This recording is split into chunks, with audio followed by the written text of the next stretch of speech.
Sejam bem-vindos a esta conversa em que abordaremos a importância de um estilo de vida saudável na prevenção de quedas, isto no âmbito da campanha Não Caia Nisso, da Sociedade Portuguesa de Ortopedia e Traumatologia. Tenho comigo a doutora Catarina Aguiar Branco, médica fisiatra, diretora do Serviço de Medicina Física e de Reabilitação da Unidade Local de Saúde entre Douro e Voga. Deste lado tenho o doutor Henrique Jones, especialista em ortopedia e medicina desportiva. Agradeço desde já a presença de ambos. Começava pela doutora Catarina. A senhora é uma referência na área da medicina física e de reabilitação, ocupa posições de destaque também em várias instituições de saúde e de ensino e por isso será a pessoa indicada para nos responder a esta pergunta. As quedas são, efetivamente, uma das principais causas que levam os doentes a procurar a medicina física e de reabilitação? Muito obrigada pelo convite para estar aqui à Sociedade Portuguesa de Ortopedia e Traumatologia. Muito obrigada pela sua pergunta e pela sua simpatia em relação à minha introdução. Eu gostaria de dizer que sim, a queda, mas mais do que a queda, a sequela da queda, é uma das causas realmente, sobretudo na população que nós chamamos de 65 mais, depois dos 65 anos, para recorrerem aos cuidados da medicina física e reabilitação. Mas nós temos também a queda na população abaixo dos 65 anos e não nos podemos também esquecer disso. Nós temos a queda que dá um traumatismo major, um grande traumatismo, e tem a queda que dá traumatismos mínimos, mas que também é muito importante. E as sequelas das quedas, nomeadamente na população idosa com mais de 65 anos, é considerado um fator de saúde pública muito importante pelas consequências, quer sobretudo a nível do sistema musculoesquelético, mas não só, porque há também as sequelas cognitivas, as sequelas psicológicas, a limitação que essa pessoa vai ter na sua vida, e a limitação é para as atividades de vida diária, é para algumas atividades de lazer também, e é para a participação social. Por isso, sem dúvida que nós recebemos os doentes e depois temos que os integrar não só na recuperação física, quando pensamos nas sequelas, como uma fratura ou outras lesões, mas também naquilo que é a atividade e a participação desse indivíduo. Ó, doutora, falou nas sequelas. Quais são as principais sequelas? A principal sequela, e sobretudo aquela que nós nos lembramos à partida, é a fratura. Uhum. Mas muitas vezes não é só a fratura, ou não é a fratura, mas, por exemplo, uma lesão muscular, uma ruptura muscular, uma contusão muscular. Muitas vezes podemos ter situações complexas de atingimento de vários órgãos, mas normalmente quando pensamos nas quedas, pensamos nas fraturas como a sequela principal, não sendo a única. Muito bem. Doutor Henrique Jones, o senhor tem uma carreira dedicada à ortopedia, não é? E à medicina desportiva, já ocupou e continua a ocupar lugares de relevo nesta área. Por isso, gostava de lhe perguntar que papel é que a medicina desportiva tem no sentido de evitar as quedas entre os idosos?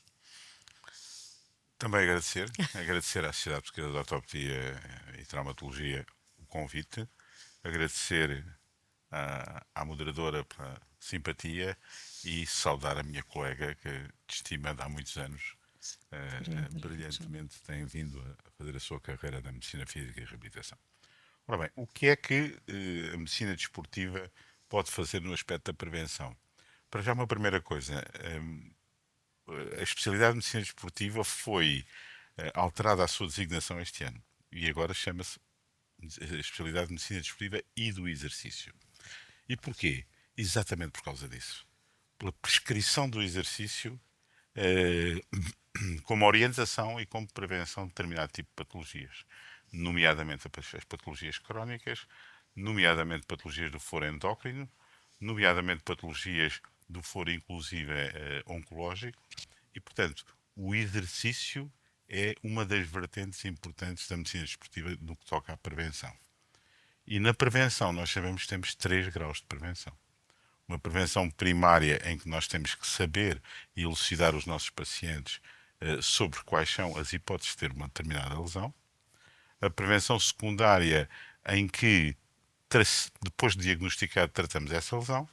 E a prevenção terciária, quando as quedas acontecem e que motivam fraturas, saber tratá-las e continuar a prevenção.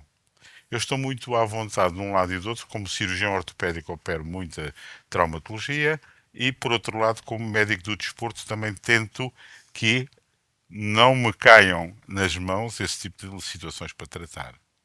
E, portanto, hoje em dia acho que a prevenção é fundamental e temos que apostar tudo na prevenção. Inclusive não só do ponto de vista social, psicológico, mas também do ponto de vista económico. Nós sabemos que hoje as fraturas do colo de fémur só custam 100 milhões de euros ao país.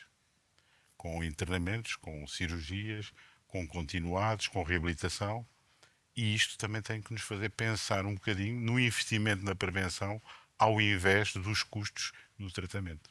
Doutor, e há técnicas desportivas, não sei se lhe posso chamar assim, ou métodos de treino que possam ser adaptados aos idosos, a pensar precisamente nesta questão da prevenção, na prevenção da queda? Perfeitamente, perfeitamente. Hoje em dia, os idosos têm que ser instruídos, educados no sentido de aquela idade que a doutora Catarina falou, acima dos 65 anos, hoje em dia já se calhar não faz sentido, porque a longevidade é tão grande que as pessoas vivem facilmente aos 80, 90 anos, mas digamos que é uma população que eu gosto de chamar de população sénior, porque alguns idosos ficam ofendidos se falarmos o contrário, mas é uma população que tem todo o interesse em fazer prevenção. Prevenção através de algumas modalidades, como o yoga, como o pilates, como o tai chi, e também uma prevenção que pode ser feita no próprio domicílio com alguns exercícios de fortalecimento muscular. Eu já lhe vou pedir para me dar alguns exemplos daqui a pouco. Só para terminar, nós falamos muito na osteoporose, mas não falamos na sarcopénia, entre aspas, é a osteoporose do músculo. E nestas idades, não é só o facto de caminharem que é importante. O ganho de força muscular, o ganho de própria atividade, o ganho de equilíbrio é muito importante nestas idades. Meus senhores, mas quando nós falamos em estilo de vida saudável na terceira idade, estamos a falar, a referir-nos exatamente ao quê? Há um conjunto de condições que não apenas a atividade física, embora seja um dos pilares do estilo de vida saudável, é até considerado como um dos pilares terapêuticos atuais, o exercício, a atividade física e o exercício, mas também o estilo de vida saudável implica, entre outros, as questões da nutrição, as questões inclusive da hidratação, que está ligada com a nutrição, implica também os aspectos sociais e cognitivos, a convivência com outros, portanto, a participação a nível social e há algo muito importante no estilo de vida saudável também, que muitas vezes é esquecido, que é a motivação que o indivíduo tem que ter para esse estilo de vida saudável, mas também aquilo que é a sua educação e o incentivo exterior para que o faça. Portanto, um estilo de vida saudável tem muitos componentes para além da atividade física, que é realmente um pilar super importante. Essencial, não é? Essencial. E eu queria cumprimentar o Dr. Henrique Jones e concordar que realmente a prevenção é fundamental, assenta muito na educação, como foi dito, e a própria promoção da saúde, porque quando nós estamos a prevenir estados de saúde, condições de saúde, doença, patologia, limitação, mas a promoção da saúde é precisamente o estilo de vida saudável permite promover saúde, ou seja, nós temos os efeitos adversos de irmos para a idade sénior, do nosso envelhecimento, que são conhecidos e que podem de alguma maneira ser retardados ou até diminuídos na sua proporcionalidade, na sua proporção, e a promoção da saúde é um vetor também muito importante, definido e defendido pela Organização Mundial de Saúde. Portanto, promover saúde, prevenir doença, e depois temos o aspecto da terapêutica, que tem vários pilares, inclusive a parte da reabilitação, e depois há algo que muitas vezes nós não nos lembramos e esquecemos, que é a recapacitação. É o indivíduo que tem uma determinada idade, tem uma determinada condição de saúde, tem determinadas doenças associadas e que atingiu, digamos, um platô. Não vai melhorar muito do ponto de vista da saúde, mas nós podemos ajudá-lo com o seu estado de saúde a fazer um pouco mais. São os auxiliares de marcha, são os sapatos adaptados, é o vestuário adaptado, são as barreiras da sua residência, as barreiras do local onde faz atividade física, é a responsabilidade também do Estado e daquilo que é a entidade pública em criar também não só as condições do ponto de vista da esfera da saúde, mas também da esfera pública para ajudar o indivíduo a ter um estilo de vida saudável. Gostaria de acrescentar alguma coisa? Não, foi completamente É. elucidativa. Apenas referir que esta noção de estilo de vida saudável tem duas vertentes muito importantes, que é a parte psicológica e a parte da capacitação. Porque quando o indivíduo se sente incapaz por qualquer motivo, ou porque cai várias vezes, ou porque não consegue fazer determinadas tarefas, a repercussão psicológica é muito importante. E, portanto, começam a sentir-se um pouco naquela área cinzenta da invalidez. E é isso que nós queremos contrariar. Pois, e eventualmente até têm receio em voltar a fazer determinada coisa que sempre fizeram, porque têm precisamente, lá está, têm o medo de voltar a cair, não é? Sim, um Eu, episódio é marcante. É marcante, não é? eu penso que este tipo de alertas, ao fim e ao cabo, são alertas, são fundamentais e não podem ficar só pela parte teórica. Tem que existir efetivamente programas que permitam, sei lá, lembro-me, vinha a pensar quando vim para aqui, porque é que acima de uma determinada idade não há de haver vantagens do ponto de vista fiscal ou do ponto de vista de incentivo para as pessoas que queiram voluntariamente fazer hidroginástica ou fazer pilates, ou seja, aquilo que lhes for adaptado ao tipo de handicap que têm, mas que devia ser valorizado e até, quiçá, incentivado. E efetivamente vemos mais pessoas, mais população sénior nesta altura a fazer esse tipo de atividades, não é? Vemos agora muitas pessoas a fazer pilates, yoga e por aí fora, não é? Isto efetivamente ajuda à flexibilidade, Ajuda não só à flexibilidade, como dizem muito bem, à mas mobilidade. ajuda à mobilidade, ajuda ao equilíbrio, à própria atividade, ajuda ao fortalecimento muscular, ajuda ao ganho de massa óssea. Nós sabemos que ganhamos massa óssea através de estimulação mecânica e, portanto, o exercício é uma estimulação mecânica e, portanto, só nos traz vantagens. Agora, há uma coisa importante é que nem toda a gente deve fazer todo o tipo de exercício. E aí cabe-nos a nós, que lidamos com estes temas, orientar, neste caso, a pessoa para aquele exercício que nós sabemos que é mais benéfico para ela. Do ponto de vista de referência de fortalecimento muscular, do ponto de vista de mais ganho de equilíbrio, do ponto de vista de mais ganho do ponto de vista psicológico, e aí entramos com as várias vertentes de exercício, desde as vertentes em que visam mais a meditação, há aqueles que visam mais a flexibilidade, há aqueles que visam mais o ganho de força muscular e, ao fim e ao cabo, depois numa globalidade nós conseguimos, através inclusive de variando os tipos de abordagem, conseguir um resultado global positivo. Ó, doutor, e como é que se faz essa avaliação? Como é que essa avaliação é feita? Como é que monitorizam a aptidão física do idoso? Como é que a avaliam? Nós temos algumas ferramentas, nomeadamente, por exemplo, as fraturas e as quedas com repercussões graves estão muito ligadas a fenómenos de osteopenia ou de osteoporose. Nós temos ferramentas de diagnóstico que nos ajudam. Nós temos ferramentas de avaliação clínica que nos permitem ver quais são os grupos musculares mais fracos. Nós teremos determinado tipo de avaliações clínicas e também orientações por imagiologia, se for caso disso, quais são os pontos mais débeis daquele utente. Testes de equilíbrio, provavelmente também, não Testes é? de equilíbrio, testes de posição no espaço, testes de força muscular do membro superior e do membro inferior, avaliações estáticas e dinâmicas da coluna, enfim, temos várias situações, quer dizer, assimetrias musculares. Às vezes é muito importante nós vermos porque é que um lado pode estar mais predominante em relação ao outro, porque houve antecedentes traumáticos, porque houve cirurgias anteriores, enfim. E, portanto, procurar sempre o equilíbrio que nós chamamos do core, que é fundamental, de certa maneira, ajudar esta população, que é uma população que, face à sua longevidade, obviamente que tem muito mais riscos. Doutora Catarina, qual é, na sua opinião, o principal fator para as quedas? A idade, as condições médicas pré-existentes, polimedicação, como é que é? Há muita coisa, não é? Sim, eu acho que existem vários fatores ao mesmo tempo e que concorrem e que se potenciam.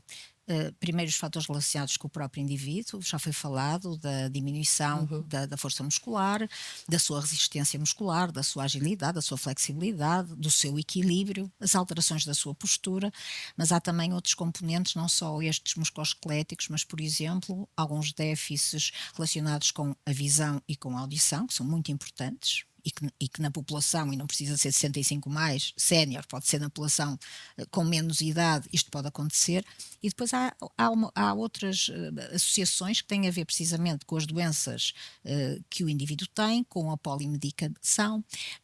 Muitas vezes a medicação não é só por ser várias medicações, é o modo como se toma a medicação, e nomeadamente como se toma a medicação para o indivíduo que vai fazer exercício físico. O exercício físico, como foi dito, é e tem que ser personalizado, porque é uma terapêutica, portanto tem uma prescrição, tem que ser individualizado para esse indivíduo e tem que ter, por isso, todos os componentes necessários para que esteja adaptado a esse indivíduo. Mas além destes fatores pessoais e de algumas barreiras pessoais, há também todo o outro aspecto para a queda, ou seja, por exemplo, as condições ambientais em casa, a existência de tapetes, prateleiras muito altas, tem que usar um escadote para ir buscar um determinado objeto, ou então, por exemplo, uma cama muito baixa ou muito alta, cadeiras que não estão adaptadas, sofás muito baixos, a existência de corrimão numas escadas, a existência de suportes também de apoio numa casa de banho. Portanto, há toda uma série de condições, como também existe no exterior. Passeios que não estão adaptados, barreiras no meio público. Muitas vezes nós esquecemos que muitas das instituições e ditas públicas, e não só das privadas, têm realmente muitas barreiras que facilitam a queda. E depois também, dentro deste ambiente de barreiras, como eu já falei, por exemplo, um calçado não adaptado, o uso que às vezes é necessário de um auxiliar de marcha, não incapacita o indivíduo para fazer desporto, mas pode ter que usar um auxiliar de marcha, pode ser uma simples bengala, não é? Neste caso nem é tanto o desporto, mas o exercício físico. E depois há também todas as outras condições relacionadas com, como eu já disse, o calçado, o vestuário, os auxiliares. E depois o aspecto que pode também ajudar à queda, ou seja, cada indivíduo é um indivíduo. O indivíduo não pode, como dizia o Dr. Henrique Jones muito bem, dizer eu posso fazer qualquer tipo de exercício. E isso é o primeiro passo para poder cair, porque não está adaptado ao exercício, aquilo que ele pensa que pode fazer qualquer um. E isto leva-nos a outra situação, que é um indivíduo que vai fazer exercício, portanto estamos a falar de uma atividade que é programada, planeada, que tem determinados critérios e determinadas condicionantes, tem que ter uma avaliação médica. Não nos podemos esquecer disso. E a avaliação médica é uma avaliação global, nós temos falado muito do ponto de vista musculoesquelético, mas tem que haver uma avaliação cardiovascular, por exemplo. Tem que haver avaliação em relação, por exemplo, aos aspectos cognitivos, aos aspectos da comunicação. Porque há indivíduos com uma idade superior a 65 anos já têm déficits cognitivos e podem não entender quando estão, por exemplo, numa atividade de grupo, o que é para fazer. E podem realmente ter acidentes, podem ter lesões, podem ter quedas. Portanto, o indivíduo tem que ser avaliado integralmente para poder fazer exercício. E depois é muito importante falar nas equipas, dos profissionais que estão no exercício. Nós falamos muito dos profissionais de saúde, portanto é uma equipa muito alargada. Nós temos que falar também nos outros profissionais ligados também ao exercício, fisiologistas do exercício, professores de educação física. Portanto há todo um conjunto e uma equipa que é importante, sobretudo porque falou-se muito bem no exercício no domicílio. Há muitos exercícios que podem ser feitos no domicílio, mas há também exercícios da comunidade e há os exercícios depois que são feitos em diferentes níveis das instituições de saúde, quer desde os cuidados de saúde primários, quer até a um nível hospitalar ou a um nível de outras instituições de saúde. E não esquecer, quando se fala em exercício, que nós estamos muito a falar do ponto de vista da saúde, e a saúde neste momento cada vez mais é importante relacioná-la com a comunidade e neste momento com as autarquias e com o poder local, que tem que também ter o seu contributo para, sobretudo, o desenvolvimento e a iniciativa de criar interesse na população, e nomeadamente nos 65 mais, para a prática da atividade física e, sobretudo, do exercício físico. Não deixa de ser curioso, e voltando um bocadinho atrás, que grande parte das quedas dos idosos, destas pessoas com mais de 65 anos, aconteçam precisamente em casa, não é? À noite, quando vão à casa de À banho. noite, exatamente. O problema da iluminação. Eu acho que a doutora Catarina resumiu fantasticamente a situação. Eu só acrescentava 2 pontos. A nossa população é cada vez tem um maior prolongamento da sua vida, mas também um fator que é importante é a solidão e o isolamento. E estas pessoas muitas vezes, se que não têm apoio, obviamente que caem numa situação de quedas frequentes. Por outro lado, há uma coisa que a todos nós médicos nos preocupa, é que estas pessoas muitas vezes têm muito poucas visitas aos médicos e quando as têm é única e exclusivamente para prescrição medicamentosa. Pois. Não há tempo nem há solicitação para falar um bocadinho da prevenção. E, portanto, acho que aqui o paradigma também está um pouco errado. Há muita coisa a mudar, não Há é? muita coisa a mudar na abordagem desta situação médico-doente e doente-médico. E, portanto, são 2 aspectos que completar a brilhante exposição da doutora Catarina, que é a preocupação com o isolamento. E estas pessoas vivem em casas muito antigas, super povoadas de móveis e de tapetes e tudo mais, em zonas pouco acessíveis e, portanto, os fatores de risco estão criados. Depois, é importante nas poucas vezes que tem possibilidade de estar com o seu médico, perder mais alguns minutos da nossa parte a dizer, olha, mas se você caminhasse 20 minutinhos, se você fizesse estes exercícios assim, se calhar sentia-se muito melhor. Porque, vamos lá ver, por trás disto tudo não há só uma fraqueza óssea, que é responsável pelo impacto da queda e pela consequência da queda. Se nós tivermos os ossos mais fortes, temos menos propensão para fazer uma lesão grave. E, portanto, eu acho que as quedas em si têm todos estes fatores que abordamos e tudo isto tem que ser repensado do ponto de vista médico, do ponto de vista social, do ponto de vista psicológico e nós ainda vamos a tempo de cada vez mais ter bons resultados. Doutor, então deixe-me perguntar-lhe que tipo de exercícios, vamos pensar nas pessoas que mais 65 nos estão a ouvir, que nos vão ver, que tipo de exercícios é que podem fazer em casa? Olha, eu costumo dividir em séniores mais funcionais e menos funcionais. Aqueles séniores mais funcionais que estão, digamos, muito próximo da década de 60, 70, alguns exercícios têm interesse. O ginásio, digamos, orientado sobretudo para 4 vertentes: flexibilidade, força muscular, coordenação e falta uma quarta, mas provavelmente em termos de prevenção musculoesquelética para essas zonas. O ginásio é uma das hipóteses para as pessoas que têm, enfim, mais atividade. Depois, uma modalidade que é muito importante, que é a hidroginástica. A pessoa sente-se melhor a fazer exercício dentro da água, não há dúvida nenhuma. E hoje em dia há várias variantes dentro da própria hidroginástica que podem adaptar-se aos vários calores etários. Depois, situações que podem ser mais ou menos solicitadoras, estou a falar, por exemplo, de modalidades como o Pilates, pode ser realizado com exercícios de menos intensidade e de menos carga e que é perfeitamente adaptado a um sénior e depois, que obviamente, tem graus de diferenciação. Depois, todas aquelas técnicas que juntam um bocadinho a meditação. Falamos no yoga, falamos hoje em dia no tai chi também, outras técnicas orientais que, sobretudo em termos posturais, ajudam e algum ganho de flexibilidade e de força muscular. Quando já não há vontade nem funcionalidade, pelo menos que nos ensinemos a fazer alguns exercícios em casa. O levantar e sentar é um exercício fácil de executar. O criar uns pesos de 500 miligramas ou 1 quilograma enquanto está a ler ou ver televisão e ir trabalhando a parte muscular dos membros inferiores é de fácil É fundamental realização. também. Ou uns elásticos, seja o que for. Arranjar um elásticozinho para ir fazendo o seu exercício dos membros superiores. Portanto, são coisas simples de O executar. importante é não estar parado. O importante é não estar parado. E hoje em dia nós temos um sénior muito parado.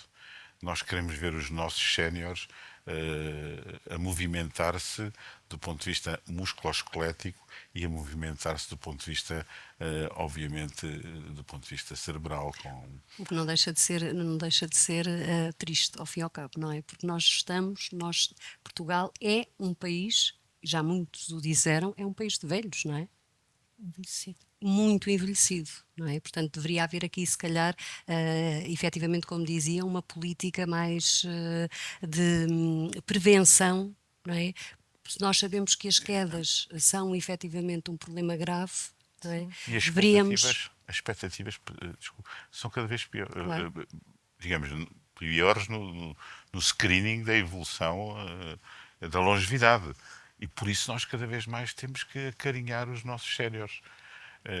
E fazê-los viver com qualidade de vida, que é outra coisa que nós aqui temos tentado. Ao fim e ao cabo, tudo isto se resume a qualidade de vida. Claro. E dar-lhes qualidade de vida. E depois, se quisermos ser um bocadinho calculistas, isto custa muitos milhões ao erário público.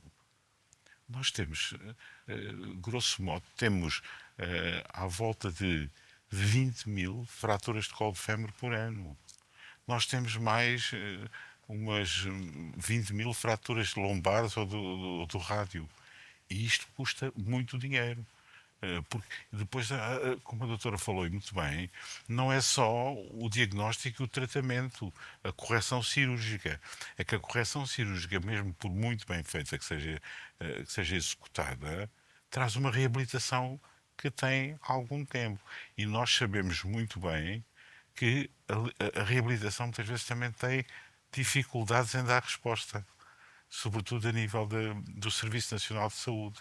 E há muitas pessoas que não fazem uma reabilitação adequada ou que não fazem a reabilitação que deviam ter ao longo do tempo da sua convalescença. E o que é que acontece?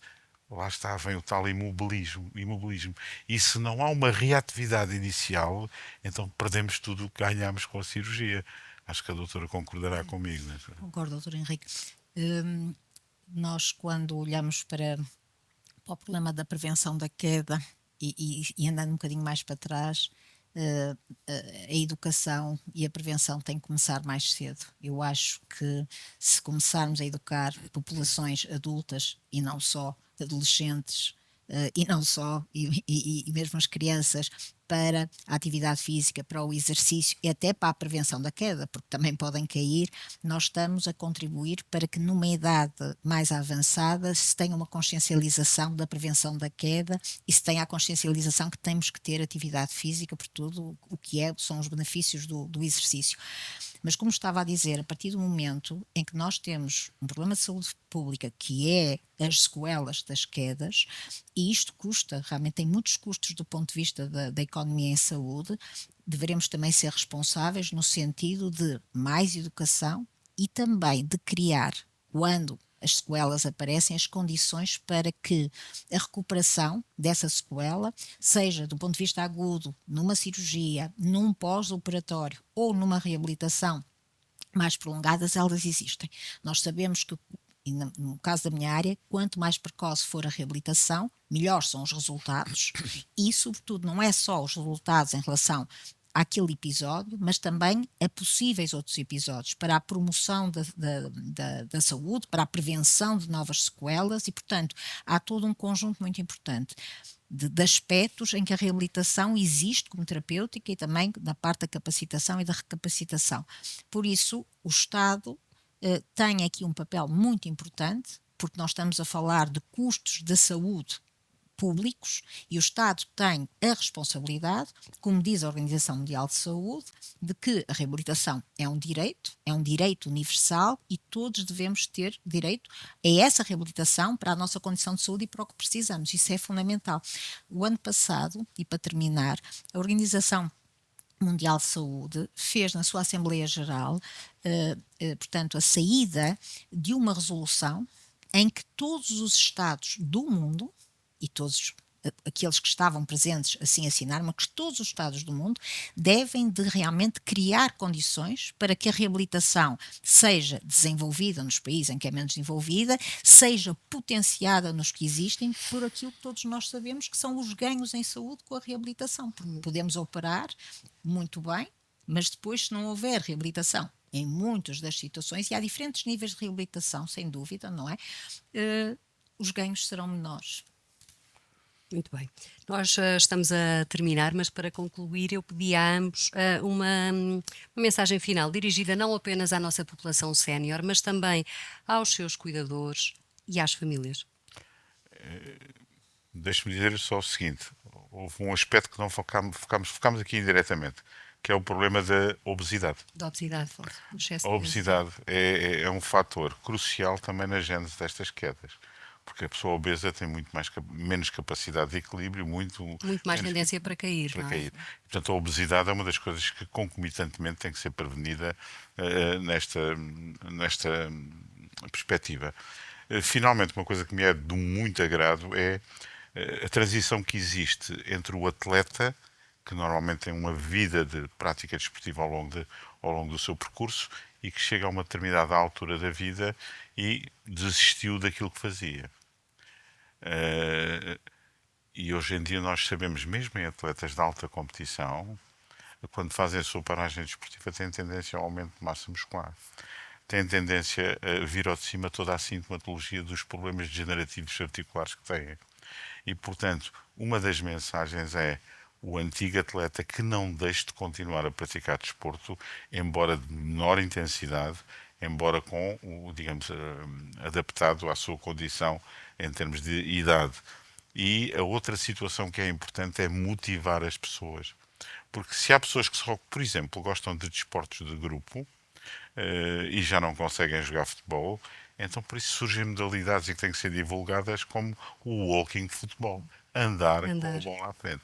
E portanto, a prevenção passa pela motivação e pela divulgação autárquica, nacional, programas de divulgação. Se gosta de jogar futebol e já não consegue, então ande a jogar futebol. E todas estas pequenas ajudas são importantes do ponto de vista da prevenção de quedas e de prevenção de lesões graves.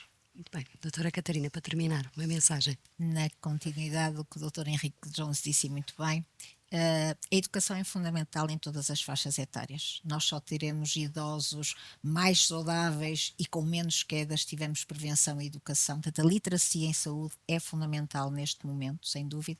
E depois há outra questão que nós estamos sempre aqui a abordar, porque é importante a prevenção da queda, e foi já falada, da questão da motivação, de dar alguma energia ao sénior para que faça a atividade e responsabilizar a sua família e o seu cuidador. Porque depende do nível funcional do idoso, sem dúvida, mas sempre se pode fazer alguma coisa. Pode fazer exercícios no leito, na cadeira, como foi dito, em casa, pode fazer exercícios dentro da sua residência, à volta da sua casa, e esse tipo de exercícios, que deverão ser aconselhados pela equipa médica, mais do que isso também poderão ser supervisionados diretamente ou não.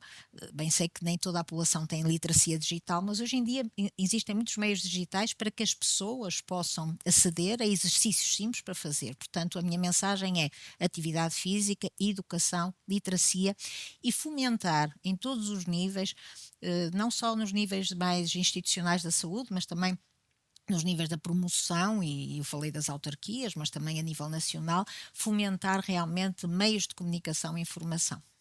Muito obrigada. Agradeço a ambos Obrigado. o contributo que deram nesta conversa no âmbito da campanha Não Caia Nisso, da Sociedade Portuguesa de Ortopedia e Traumatologia.